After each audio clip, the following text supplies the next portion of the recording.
আপনি কি জানেন, ইচ্ছা থাকলেও বেশিরভাগ মানুষ ইউটিউব শুরুই করতে পারে না, আর শুরু করলেও 10টার বেশি ভিডিও আপলোড করতে পারে না। কিন্তু কেন কেন এই সমস্যা হয়? কারণ অধিকাংশ মানুষ যারা শুরু করবে বলে ভাবে, তারা শুধু ভাবতেই থাকে, কিন্তু অ্যাকশনটা নেয় না। তারা ভাবে নতুন একটা ক্যামেরা কিনে তারপর শুরু করব। তারা ভাবে ভালো লাইট সেট আপ হলে তারপর শুরু করব। তারা ভাবে ভিডিও দেখে দেখে একটু স্কিল বাড়াই, তারপর শুরু করব। কিন্তু সেই তারপর কখনোই আসে না। কারণ প্রবলেম ক্যামেরা, লাইট কিংবা স্কিলে না, প্রবলেম হচ্ছে ভয়। অধিকাংশ মানুষ ইউটিউব শুরু করতে ভয় পায়। কিসের ভয়? নিখুঁতভাবে ভিডিও না বানাতে পারার ভয়। যারা নতুন শুরু করতে চায় বা 2-1টা ভিডিও যারা ক্রিয়েট করেছে, তারা চায় ভিডিও একদম নিখুঁতভাবে বানাতে, বিন্দু পরিমাণ কোনো ভুল হবে না ভিডিওতে। তারা ক্রিটিসাইজ হওয়ার ভয় পায়। ভিডিও ভালো না হলে অন্যরা জাজ করবে, অন্যরা মজা করবে, হাসাহাসি করবে, এই ভয়। তাই অধিকাংশ মানুষ যারা ইউটিউব শুরু করবে বলে ভাবে, তারা আর ভিডিও ক্রিয়েট করে না, তারা ভাবতেই থাকে। কিন্তু সবচেয়ে ডেঞ্জারাস ব্যাপার হচ্ছে, এই ভয় এত সাইলেন্টভাবে কাজ করে আপনি বুঝতেই পারেন না। আপনি ভাবেন আপনি হয়তো প্রিপেয়ার হচ্ছেন, কিন্তু বাস্তবতা হচ্ছে আপনি দেরি করছেন, আপনি সময় নষ্ট করছেন, আপনি নিজেকে পিছিয়ে দিচ্ছেন।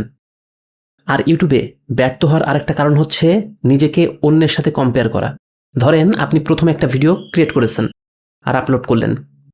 তারপর আপনি আপনার প্রথম ভিডিও কম্পেয়ার করেন অন্য কারো 500 নাম্বার ভিডিওর সাথে।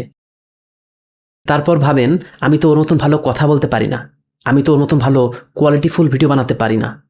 তারপর এইসব ভেবেই নিজে নিজে হতাশ হন। কিন্তু আপনি এইটা দেখেন না যে ওই ক্রিয়েটরের 500টা ভিডিও বানানোর এক্সপিরিয়েন্স আছে, যেখানে আপনার আছে মাত্র একটা ভিডিও বানানোর এক্সপিরিয়েন্স। সো সুতরাং আপনার ভিডিও তো খারাপ হবেই, এটাই তো স্বাভাবিক। আপনিও যখন আপনার 500 নাম্বার ভিডিও বানাবেন, তখন দেখবেন আপনার ভিডিওর কোয়ালিটিও অনেক ইমপ্রুভ হয়ে গেছে। আপনি যত বেশি ভিডিও বানাবেন, আপনার ভিডিওর কোয়ালিটি তত বেশি ইমপ্রুভ হবে। আর একটা কথা মনে রাখবেন, কেউ জন্ম থেকেই সাকসেসফুল ক্রিয়েটর হয় না, সবাই প্র্যাকটিস করতে করতে ইমপ্রুভ করে। আপনি ব্যর্থ হবেন, আপনি পিছিয়ে যাবেন আরেকটা কারণে। আপনি যদি পারফেকশনের পিছনে দৌড়ান, আপনি যদি চান প্রথম ভিডিওই পারফেক্ট হোক, পারফেক্ট স্পিকিং হোক, পারফেক্ট লাইটিং হোক, পারফেক্ট ব্যাকগ্রাউন্ড হোক, আর প্রথম ভিডিও থেকেই হাজার হাজার ভিউ হোক, কিন্তু ইউটিউবে এভাবে কাজ হবে না। আপনার প্রথম দিকের ভিডিও খারাপ হবে, এটাই স্বাভাবিক। আপনি যতই চেষ্টা করেন না কেন, আপনি প্রথম দিকে ভিডিও ভালো বানাতে পারবেন না, কারণ আপনার এক্সপিরিয়েন্স নেই।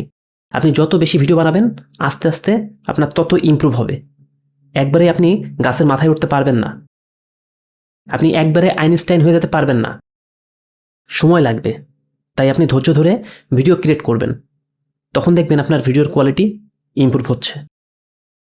আরেকটা কথা হচ্ছে, অধিকাংশ ক্রিয়েটর সাকসেসফুল হতে চায়, তারা ভাইরাল হতে চায়, তারা ভিউ চায়, তারা ফেম চায় আর টাকা চায়, কিন্তু তারা মূল জিনিসটাই ভুলে যায়। সেটা হচ্ছে কন্টেন্ট বানানোর উপর ডেডিকেশন, আগ্রহ আর কনসিস্টেন্সি।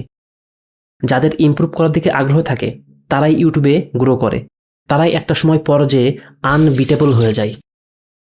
আরেকটা জিনিস মনে রাখবেন, ইউটিউবে সফল হওয়ার জন্য শুরুতেই আপনার এক্সপেন্সিভ সেটআপের দরকার নেই।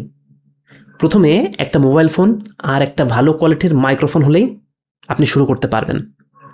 সবথেকে বেশি যে জিনিসটা দরকার, সেটা হচ্ছে ক্যামেরার রেকর্ড বাটন চাপার সাহস। আর আপনার প্রথম ভিডিও খুব ভালো হওয়ার দরকার নেই, আপনার প্রথম ভিডিও ক্রিয়েট করা দরকার আর আপলোড করার দরকার। আর এইভাবেই ধারাবাহিকভাবে ভিডিও ক্রিয়েট করবেন আর আপলোড করবেন, এটাই হচ্ছে আপনার কাজ। বাকি কাজ অটো হবে। আপনার ইমপ্রুভমেন্ট, আপনার চ্যানেলের গ্রোথ, এগুলো দেখবেন তখন এমনিতেই হতে থাকবে। কারণ বেশিরভাগ মানুষ শুধু ভাবতেই থাকে, খুব কম মানুষ অ্যাকচুয়ালি কাজটা শুরু করে। সেই শুরু করার কাজটা আপনাকে করতে হবে। কারণ যারা শুরু করে আর ধারাবাহিক থাকে, তারাই একটা সময় পর যে সফল হয়, আর বাকিরা আফসোস করে। তাই আজ থেকেই ওভার থিঙ্কিং বন্ধ করেন, ক্যামেরা অন করেন, খারাপ ভিডিও বানান, খুব খারাপ ভিডিও বানান।